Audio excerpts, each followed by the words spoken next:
The ancient facility buried beneath the Sahara Desert had been forgotten for over 10,000 years. Sand dunes shifted above it like ocean waves, hiding the truth that lay sleeping in the depths below. Dr. Sarah Chen wiped sweat from her forehead as she examined the strange metal surface her archaeological team had uncovered. The material didn't match anything in their databases. It seemed to absorb light rather than reflect it, creating an unsettling darkness that made her eyes water when she looked directly at it. "Professor, you need to see this," called Marcus, one of her graduate students. His voice carried an excitement that made Sarah's pulse quicken. After 3 months of digging in the scorching desert, finding only pottery shards and ancient coins, they had stumbled upon something extraordinary. Sarah hurried over to where Marcus knelt beside a section of exposed metal. Strange symbols covered the surface, glowing with a faint blue light that pulsed like a heartbeat. The hieroglyphs weren't Egyptian or any known ancient language. They seemed to shift and change when she wasn't looking directly at them, creating patterns that hurt her mind to follow. "The dating equipment is going crazy," Marcus said, his face pale despite his tan. "Carbon dating says this metal is older than the pyramids, but the energy readings suggest it's still active. That shouldn't be possible." Sarah knelt beside the glowing symbols, feeling a strange warmth radiating from the surface. As her fingers traced one of the hieroglyphs, the entire section suddenly blazed with brilliant light. The ground beneath them trembled, and a deep humming sound rose from the depths below. The archaeological team stumbled backward as a section of the metal surface began to rise, revealing stairs that descended into darkness. Cool air flowed up from the opening, carrying scents of ozone and something else Sarah couldn't identify. Emergency lights flickered to life along the stairway walls, casting eerie shadows that danced like living things. The humming grew louder, more complex, as if machinery that had slept for millennia was slowly awakening. "We should call the authorities," whispered Elena, the team's linguist. Her hands shook as she held her camera, documenting everything. "This is beyond archaeology. This is something else entirely." "Tu pardig." But Sarah felt drawn to the opening like a moth to flame. Every instinct told her that whatever lay below was important beyond measure. She grabbed her headlamp and started down the stairs before anyone could stop her. The metal steps were perfectly preserved, showing no signs of age or wear, despite their impossible antiquity. The stairway descended much deeper than Sarah had expected. After what felt like hundreds of steps, they emerged into a vast chamber that defied explanation. The ceiling stretched so high it disappeared into darkness, while the walls curved away in perfect geometric patterns. Strange machines lined the chamber, their surfaces covered in the same shifting hieroglyphs they had found above. But it was the figure in the center of the room that made Sarah's breath catch in her throat. A man sat motionless, in what appeared to be a throne made of the same dark metal as the facility. He looked human, but something about him seemed different, older, as if he carried the weight of countless centuries. His clothes were simple, but appeared to be made from materials that didn't exist on Earth. Most unsettling of all, his chest rose and fell with slow, steady breaths, despite the obvious age of his surroundings. "He's alive," Marcus whispered in disbelief. "How is that possible?" As if responding to his voice, the man's eyes opened. They glowed with the same blue light as the hieroglyphs, and when his gaze fell upon the archaeological team, Sarah felt her mind touched by something vast and ancient. Images flashed through her consciousness too quickly to process, showing stars and planets, great ships moving through the void, and terrible darkness spreading across the galaxy. The man rose from his throne with fluid grace, and when he spoke, his words appeared directly in their minds, rather than being heard through their ears. Finally, his mental voice carried both relief and urgency. "After so long, someone has found me. I am Keeper Thane, guardian of Earth and protector of this sector. I have been waiting for humanity to advance enough to wake me, but I fear we may already be too late." Sarah found her voice despite the impossibility of the situation. "Too late for what?" Thane's expression grew grim as he gestured to the machines around them. The devices began to glow and hum with increasing intensity, and holographic displays materialized in the air above them. Star charts appeared, showing the local galaxy in 3 dimensions with Earth clearly marked. But what made Sarah's blood run cold were the dark spaces spreading across the map like an infection, consuming star systems one by one. The Devourers have returned, Thane explained, his mental voice heavy with ancient sorrow. They are beings of pure entropy, creatures that exist only to consume and destroy. Every few 100,000 years, they emerge from the space between galaxies to feed. The last time they came, they nearly destroyed all life in this sector before we managed to drive them back. The holographic display zoomed in on the advancing darkness, showing it had already consumed dozens of star systems and was moving steadily toward inhabited worlds. Advanced civilizations that had existed for millions of years were being snuffed out like candles in a hurricane. We? Sarah asked, though she dreaded the answer. The ancients, Thane replied. My people. We were the guardians of this galaxy, protectors of younger races like yours. But the war against the Devourers cost us everything. We scattered ourselves across the galaxy, going into deep sleep to wait and watch. I was assigned to guard this sector and to awaken when the Devourers returned or when the younger races had advanced enough to help in the fight. Marcus stepped forward, his scientific mind struggling to process the implications. You're saying you've been sleeping under the desert for thousands of years, waiting for us to find you? 10,347 years, to be precise, Thane confirmed. I had hoped humanity would be more advanced by now. But your species has shown remarkable potential despite your youth. You will have to be enough. The archaeological team exchanged uncertain glances. Elena voiced what they were all thinking. But we're just scientists. We're not warriors or space explorers. What could we possibly do against beings that can destroy entire star systems? Thane's expression softened slightly. You underestimate your species. Humans possess something the Devourers have never encountered before. Something that makes them uniquely dangerous to creatures of pure entropy.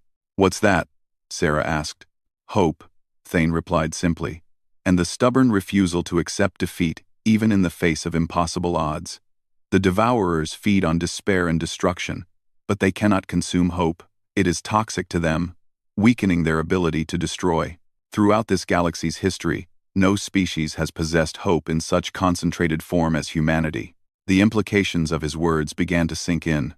Sarah felt a mixture of pride and terror at the responsibility being placed on their shoulders. What do you need us to do? Thane moved to one of the larger machines, his hands dancing over controls that seemed to respond to his thoughts. The chamber filled with new sounds, as ancient systems came online for the first time in millennia. First, we must alert your leaders to the threat approaching Earth.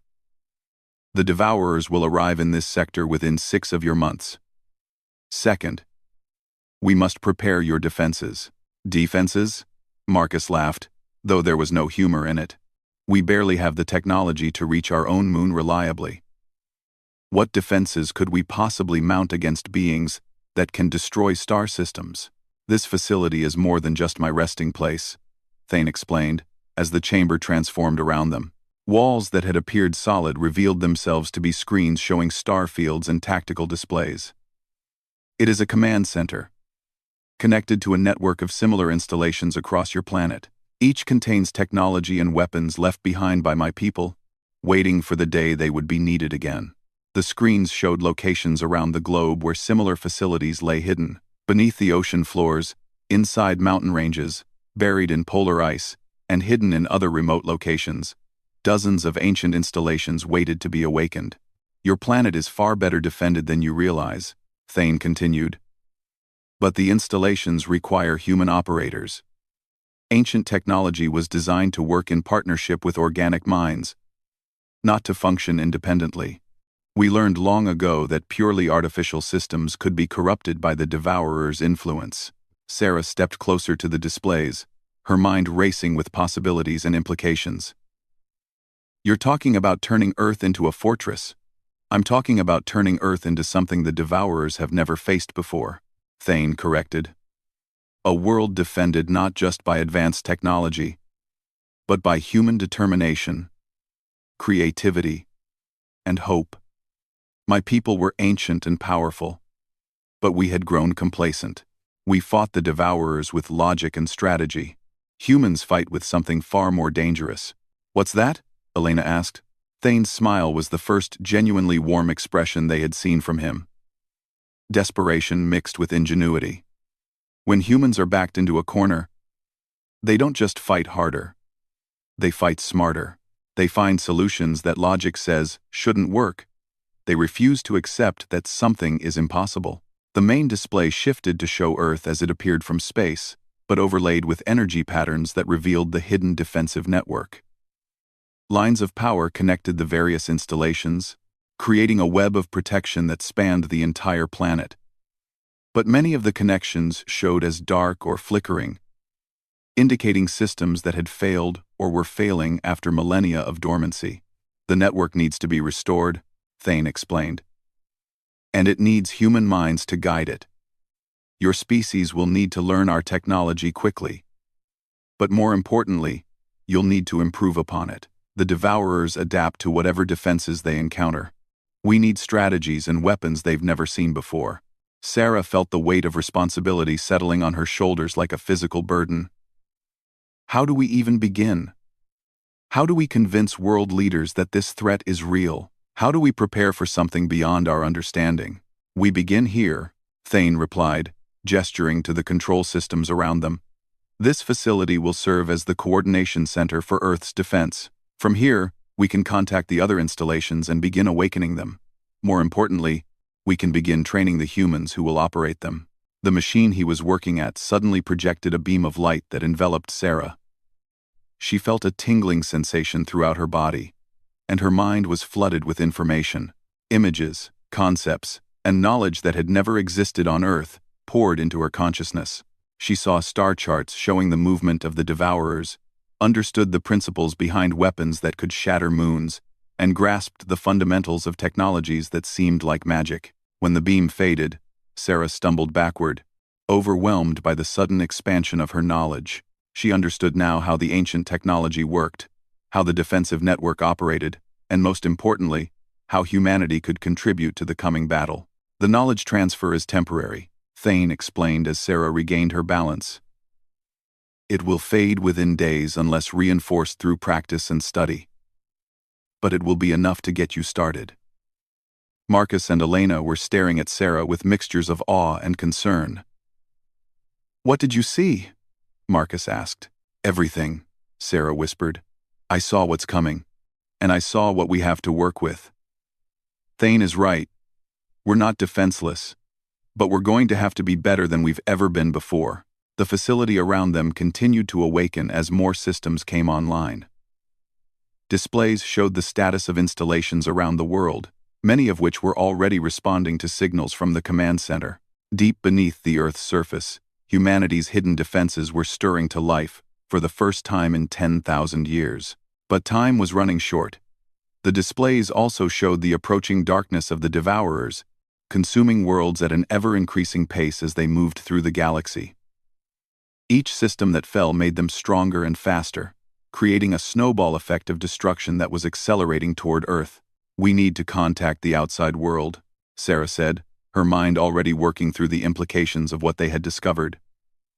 Governments, militaries, scientists, anyone who can help. Agreed, Thane replied. But we must be careful how we reveal this information.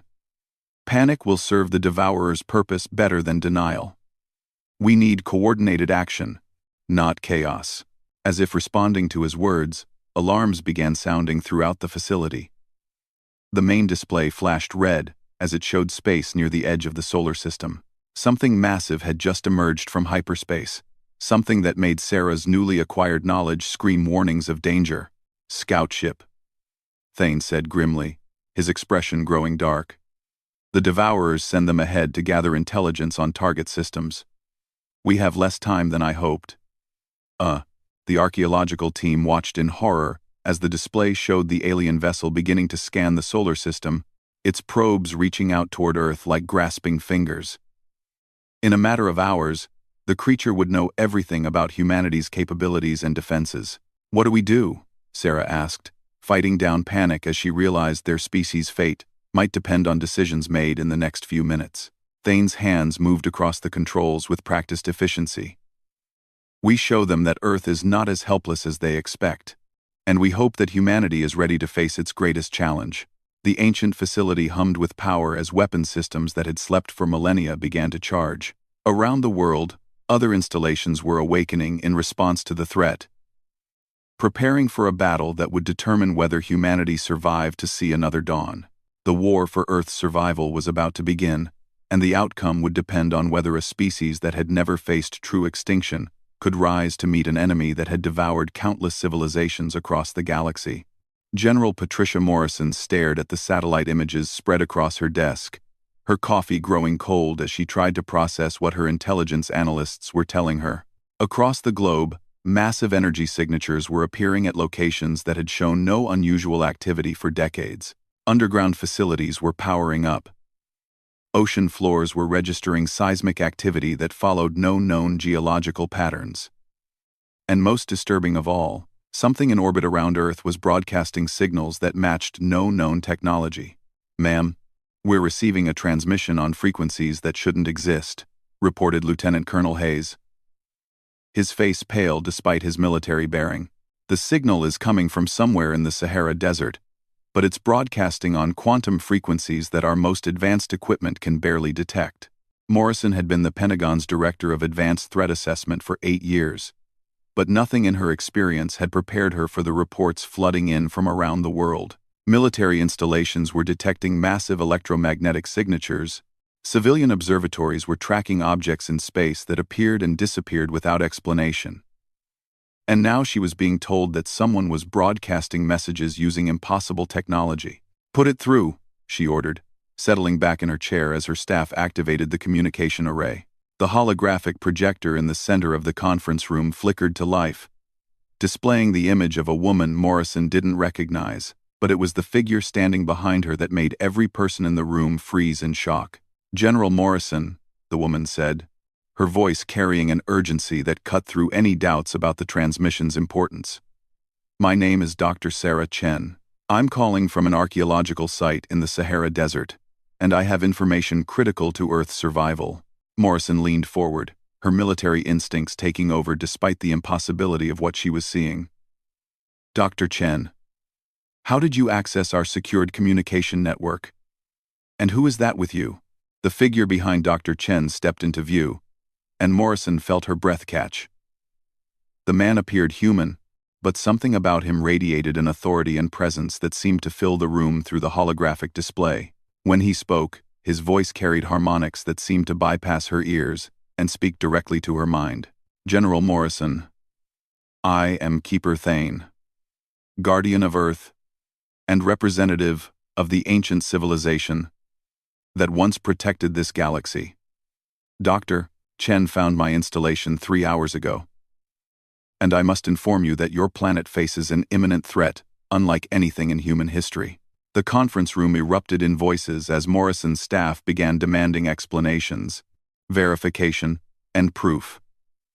But Morrison herself remained silent, studying the displays that were appearing around the holographic figures, star charts showing the local galaxy, tactical readouts indicating massive defensive installations around Earth, and most chilling of all, tracking data showing something dark and hungry moving steadily toward their solar system. "Quiet," Morrison commanded, and her staff immediately fell silent. She had earned their respect through 2 decades of accurate threat assessments and decisive action. If she was taking this seriously, they would follow her lead. "Continue, Mr. Thane."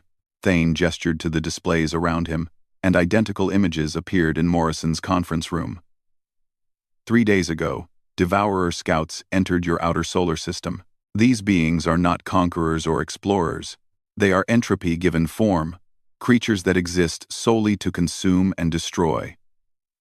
They have already eliminated 17 advanced civilizations in this galaxy over the past 6 months.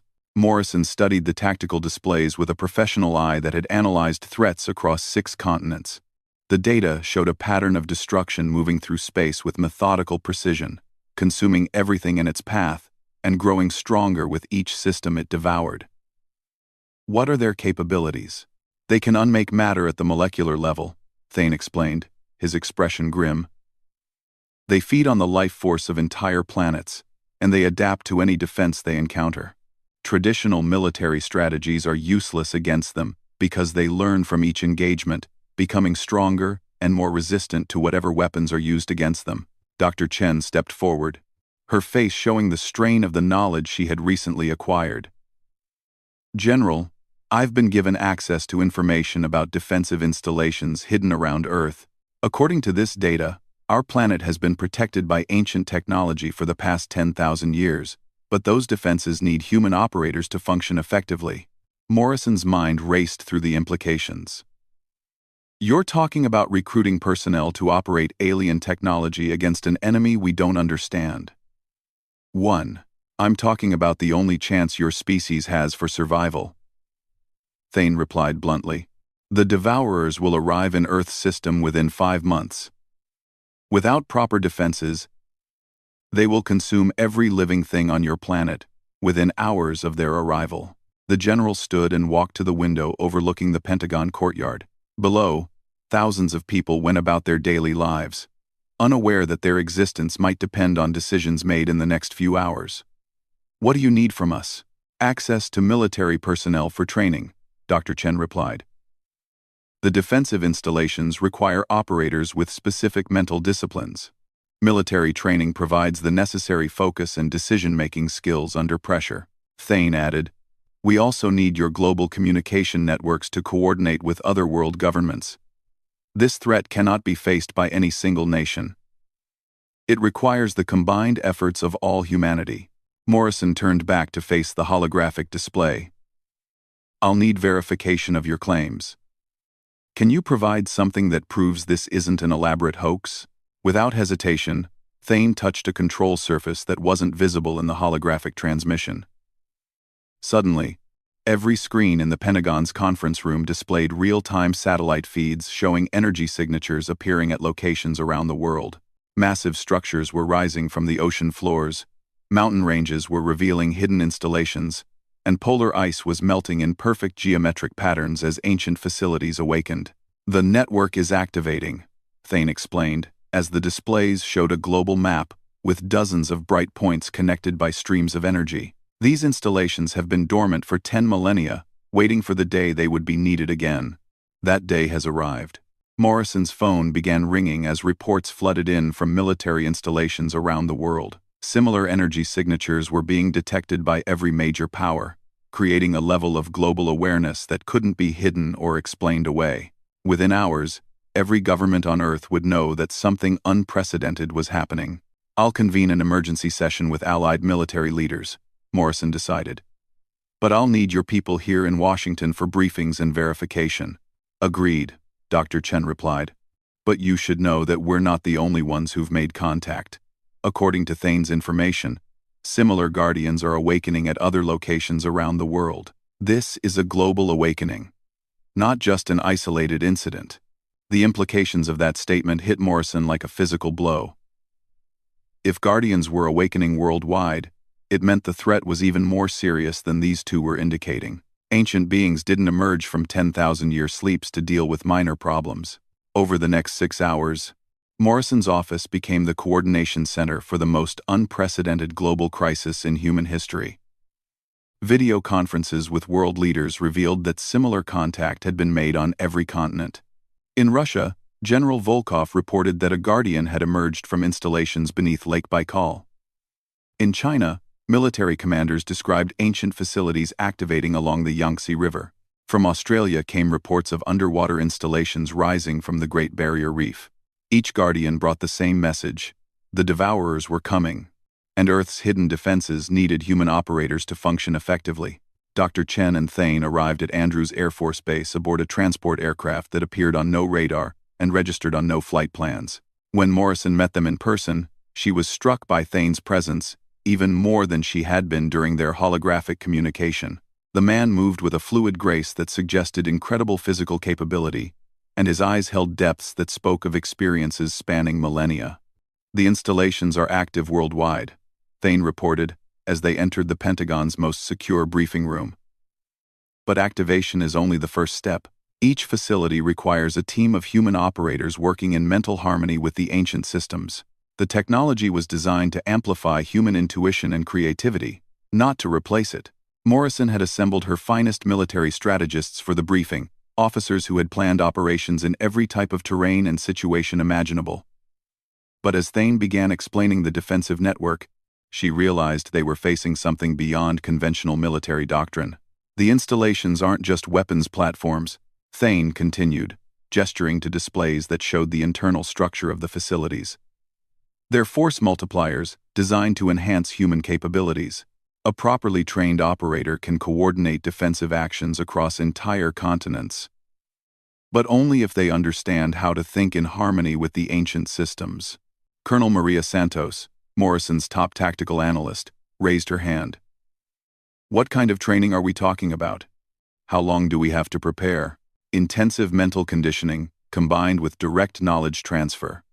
Doctor, Chen replied. I underwent the process myself, and it's unlike anything in human experience. The ancient technology doesn't just provide information, it temporarily expands your capacity to process and understand that information. Thane nodded. The process is not without risk. Human minds weren't designed to handle ancient knowledge directly.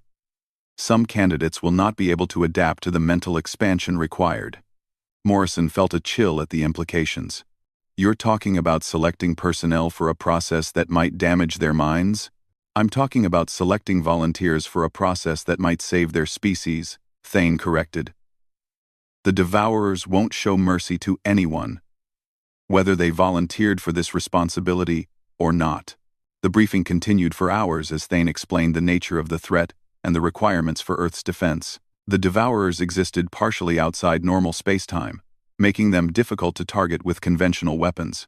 They could phase through physical barriers and regenerate from damage that should be fatal. Most terrifying of all, they grew stronger by feeding on the life force of their victims, creating a snowball effect that made them nearly unstoppable once they gained momentum. However, Thane added, and Morrison caught the note of hope in his voice, they have never faced a species like humanity before. What makes us different? Asked General Park, Morrison's counterpart from South Korea, who had joined the briefing via secure link. Human resilience and creativity operate on principles that the Devourers cannot comprehend, Thane explained. They expect their enemies to respond to overwhelming force with either surrender or conventional resistance. Humans respond with innovation. When faced with impossible odds, you don't just fight harder, you fight differently, Dr. Chen added. The ancient technology was designed to work with species that think logically and strategically. Human minds work differently. We make intuitive leaps that bypass logic entirely. The Devourers can adapt to logical responses, but they cannot predict or counter pure human intuition. Over the following weeks, the most intensive recruitment and training program in human history began taking shape. Military personnel from every branch and every allied nation were evaluated for psychological profiles that might make them compatible with ancient technology. Scientists, pilots, strategists, and even artists were tested. As the Guardians explained that the defensive systems required operators with both analytical and creative thinking abilities, Dr. Sarah Chen found herself at the center of this unprecedented effort, serving as the primary liaison between the Guardians and human military leadership. The knowledge transfer she had received was gradually fading, as Thane had warned. But she retained enough understanding to help identify suitable candidates for the full training process. The first installations to become fully operational were the oceanic platforms, massive structures that rose from the deepest parts of Earth's oceans. These served as early warning systems, their sensors capable of detecting devourer activity across vast distances. As more humans underwent the knowledge transfer process and learned to operate ancient technology, the defensive network grew stronger and more coordinated. But time was running short. Reports from the outer solar system showed increasing devourer activity as more scout ships arrived to assess Earth's defenses. Each new arrival brought more sophisticated scanning technology and more aggressive probing of the planet's protective systems. They're preparing for a full-scale assault, Thane reported during one of the daily briefings. The scout ships are mapping our defensive installations and testing our response times. They're learning our capabilities. Morrison studied the tactical displays, showing Devourer movements in the outer system. How long before they attack? Based on their pattern with other worlds, no more than 6 weeks, Thane replied grimly. And when they come, they'll bring everything they've learned from devouring 17 other civilizations. The final phase of preparation began with desperate urgency as installation teams around the world raced to bring the full defensive network online. Human operators pushed themselves to their limits and beyond as they struggled to master technology that challenged every assumption about physics and reality. But as the network reached full activation, something unexpected began to happen. The human operators weren't just learning to use ancient technology. They were improving it. Intuitive modifications and creative applications were enhancing the systems in ways their original designers had never considered. This is remarkable, Thane admitted, as he watched human operators coordinate defensive actions with an efficiency that exceeded ancient projections. Your species isn't just adapting to our technology, you're evolving it. Morrison felt a cautious optimism as she watched the global defense network reach unprecedented levels of integration and effectiveness. Do we have a chance? Thane's expression was thoughtful as he considered the question. 3 weeks ago, I would have said your survival was unlikely. Today, for the first time in 10,000 years, I believe the Devourers may have finally met their match. The stage was set for a battle that would determine not just Earth's fate, but the future of all life in the galaxy. As the defensive installations hummed with power, and human operators prepared for the ultimate test of their species' resilience, the first Devourer assault ships began moving toward the inner solar system. Humanity was about to discover what it truly meant to fight for survival against an enemy that had never known defeat. Commander Lisa Rodriguez felt her mind expand as the ancient neural interface synchronized with her consciousness for the final time. From the command center buried beneath the Atacama Desert, she could sense every defensive installation on Earth as if they were extensions of her own body. 47 facilities spanning 6 continents, each operated by teams of humans who had undergone the same transformative process she had experienced 3 weeks ago. Contact in T-4 minutes, reported Captain Chen from the Pacific Ocean installation, his voice reaching Lisa through quantum communication channels that bypassed normal space-time. Devourer fleet, emerging from hyperspace at coordinates, matching Guardian Thane's predictions. Lisa's enhanced perception allowed her to see the enemy as they materialized at the edge of Earth's solar system. The Devourer ships defied conventional understanding of size and structure. They appeared to be constructed from crystallized darkness itself, their surfaces absorbing light and matter with equal hunger. The largest vessel stretched across distances that should have been impossible for any structure to maintain cohesion, while smaller craft swarmed around it like antibodies protecting a malevolent organism. Mother of God, whispered Major Park from the Himalayan installation. There are thousands of them. Through the neural network that connected all human operators, Lisa felt the collective shock and fear of her fellow commanders as they witnessed the approaching fleet. But beneath that fear, she sensed something else that made her proud to be human: determination. Not one operator was considering surrender or evacuation. Every mind connected to the network was focused on a single question: how do we stop them? Guardian Thane's presence touched the network, his ancient consciousness providing stability and guidance to the human operators. Remember your training. His mental voice reached each installation simultaneously. The Devourers expect you to respond with conventional tactics. Show them how humans fight when their backs are against the wall. The enemy fleet began accelerating toward Earth with movements that seemed to bend space around them. Long-range sensors indicated they were already deploying the entropy fields that had consumed 17 previous civilizations. Dark energy spread ahead of their ships like a plague, seeking to weaken matter and life force before the main assault arrived. Initiating first defensive protocol, Lisa announced to the network. All installations. Begin quantum field stabilization. Around the globe, the ancient installations hummed to life with power that made the sun seem dim by comparison. Energy fields that existed in 11 dimensions simultaneously projected outward from Earth, creating barriers that the entropy plague crashed against like waves hitting a seawall. The Devourer advance slowed as their dark energy was neutralized by technologies they had never encountered. But the aliens adapted quickly, just as Thane had warned. Within minutes, new types of entropy attacks were probing the defensive fields, seeking weaknesses and gaps. The Devourers had survived for millions of years by learning to counter any resistance they encountered. "They're adapting to the quantum barriers," reported Commander Jackson from the Antarctic installation, "modifying their attack patterns to compensate for our defenses."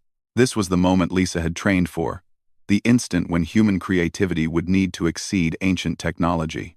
She felt her consciousness expand even further as she accessed strategic databases that contained the accumulated knowledge of her species' greatest military minds.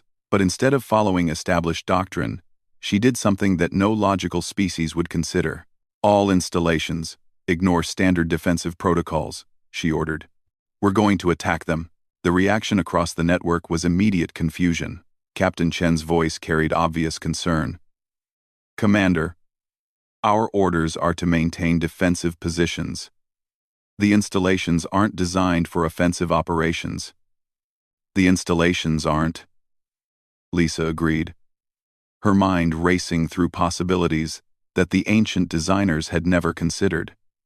"But they're operated by humans. Major Park, what's your installation's primary power output?" "Approximately 14 terawatts at full capacity," Park replied, confusion evident in his mental voice.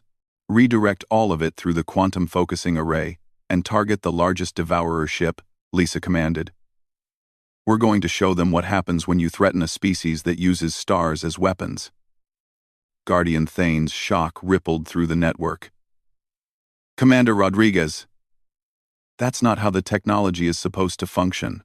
The focusing arrays are for defensive barrier generation, not offensive weaponry, which is exactly why the Devourers won't be prepared for it," Lisa replied as she began implementing her strategy.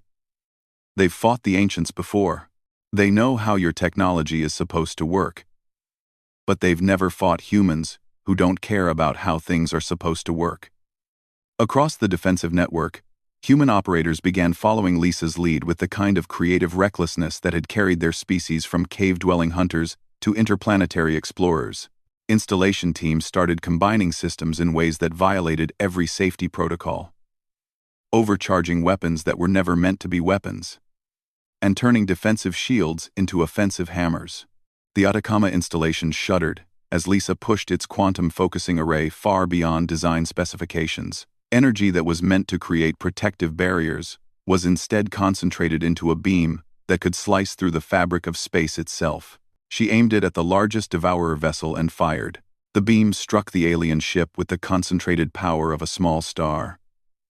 For a moment, the entire network held its collective breath as the energy tore through the creature's dark hull like sunlight through shadow. The Devourer ship writhed and screamed with voices that existed in dimensions beyond human perception, before finally exploding in a cascade of brilliant light. The enemy fleet's advance faltered as the Devourers processed the impossible reality that their strongest vessel had been destroyed by a species they considered primitive.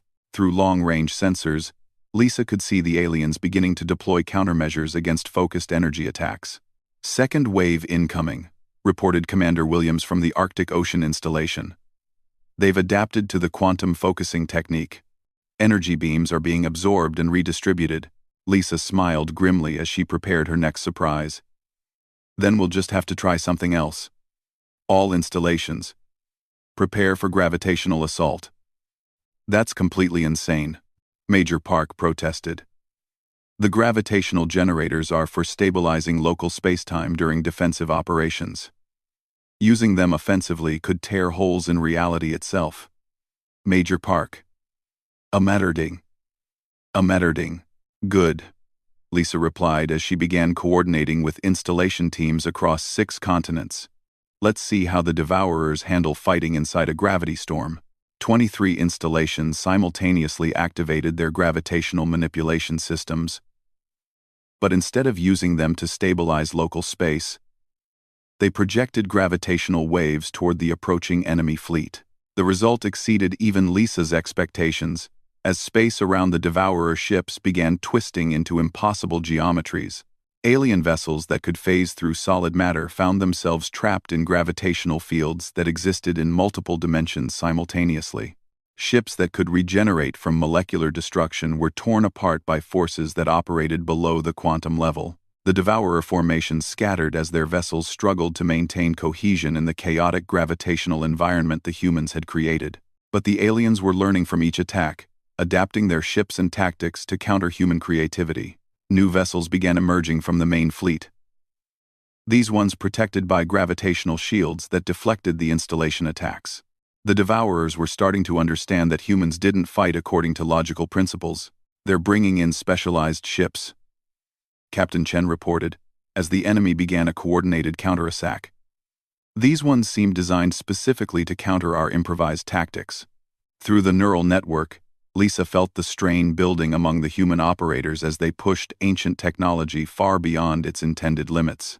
Several installations were already showing signs of critical overload, and she knew they couldn't maintain this level of creative abuse much longer. "Guardian Thane," she called through the network. "We need everything you've got. All the hidden capabilities. All the emergency protocols. Everything the ancients held in reserve." Thane's response carried both admiration and concern. "Commander, releasing those systems could destabilize the entire planetary defense grid. We'd be gambling the survival of Earth on a single engagement. The Devourers aren't going to give us a second chance," Lisa pointed out, as enemy ships began breaking through the gravitational barriers. "If we lose this battle, there won't be an Earth left to protect." The Guardian's consciousness touched each installation as he began releasing security protocols that had been locked for 10,000 years. Ancient systems that had never been intended for human operation came online, flooding the network with capabilities that strained the operators' enhanced minds to their limits. Lisa felt her perception expand beyond anything she had thought possible as the full power of Earth's defensive network became available. She could see through dimensions that had no names in human language, manipulate forces that operated according to principles beyond physics, and coordinate attacks that spanned multiple realities simultaneously. But with this expanded capability came a terrible realization. The Devourer fleet was larger than any of them had suspected. The ships they could see were only the advance force of an armada that stretched across light years of space. Even if they won this battle, countless more enemies would continue arriving until Earth's defenses were finally overwhelmed. "We need to hit their source," Lisa announced to the network as she processed tactical data with her enhanced consciousness. "The Devourers aren't just ships. They're connected to something larger, a hive mind, or central intelligence that's coordinating their actions." Through sensors that operated in dimensions beyond normal space-time, Lisa began tracking the communication networks that linked the Devourer fleet. The signals led back through hyperspace to something massive lurking in the void between galaxies, a consciousness so vast and malevolent that it made the approaching fleet seem small by comparison. "Found it," she reported as her enhanced perception locked onto the target. "There's a control entity in deep space, something that's been directing the Devourers across multiple galaxies. If we can disrupt its connection to the fleet, we might be able to turn this invasion into a rescue operation." The network fell silent as the implications of her discovery spread among the operators. They weren't just fighting for Earth's survival. They were potentially liberating an entire galaxy from creatures that had been enslaved by an even greater evil. Major Park was the first to respond. "How do we reach something in intergalactic space? Even our most powerful weapons couldn't cross that distance." Lisa's smile was visible through the neural network as she began implementing the most audacious plan in human history. "We don't attack it directly. We use the Devourer's own connection against them. Every ship in that fleet is linked to the control entity through quantum entanglement. If we can reverse the polarity of those connections, we can turn their own communication network into a weapon," finished Captain Chen, his excitement building as he grasped the strategy's potential. The next few minutes were the most intense of Lisa's life as human operators across 6 continents worked together to implement a plan that would have been impossible for any single mind to conceive.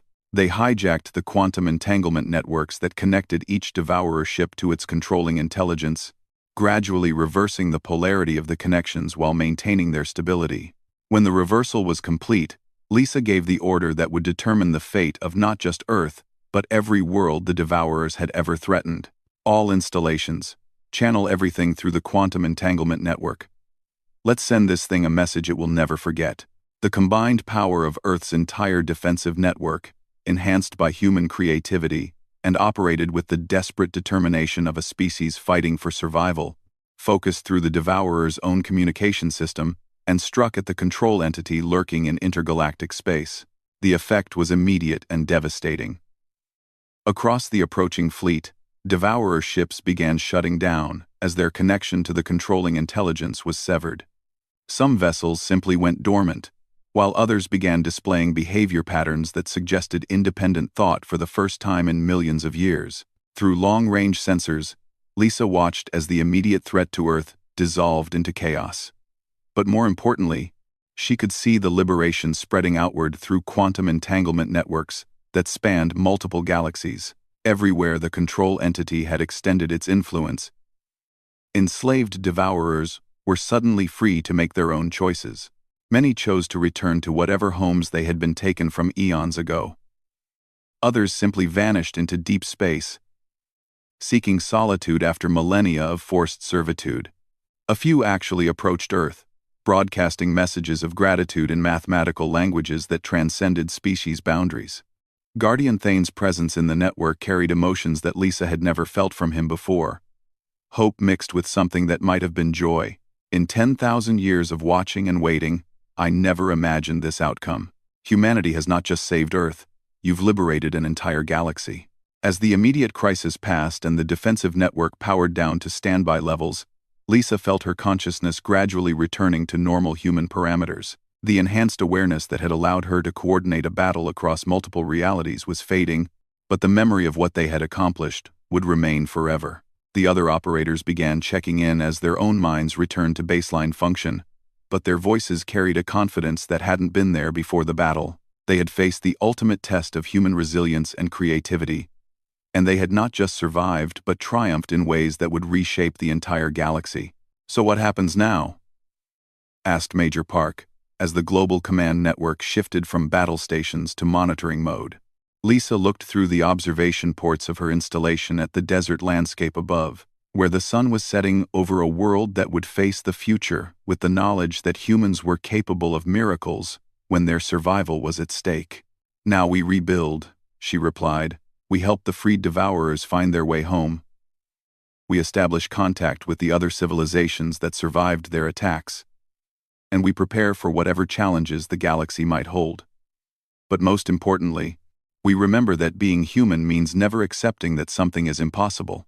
Guardian Thane's final message to the network carried the wisdom of eons, combined with newfound respect for the species he had been assigned to protect. "The galaxy is vast, and full of wonders and dangers that your species has yet to imagine. But after today, I have no doubt that humanity will face whatever comes with the same courage and creativity you showed here. The universe has gained protectors more capable than my people ever were." As the defensive installations across Earth settled into their new role as guardians not just of their home world but of an entire galaxy, Lisa Rodriguez closed her eyes and smiled. Humanity had proven that hope, determination, and the refusal to accept defeat were more powerful than any weapon or technology. The neglected guardian had awakened to find that his protection was no longer needed. Earth's children were ready to take their place among the stars, carrying with them the most dangerous weapon in the universe, the unbreakable human spirit.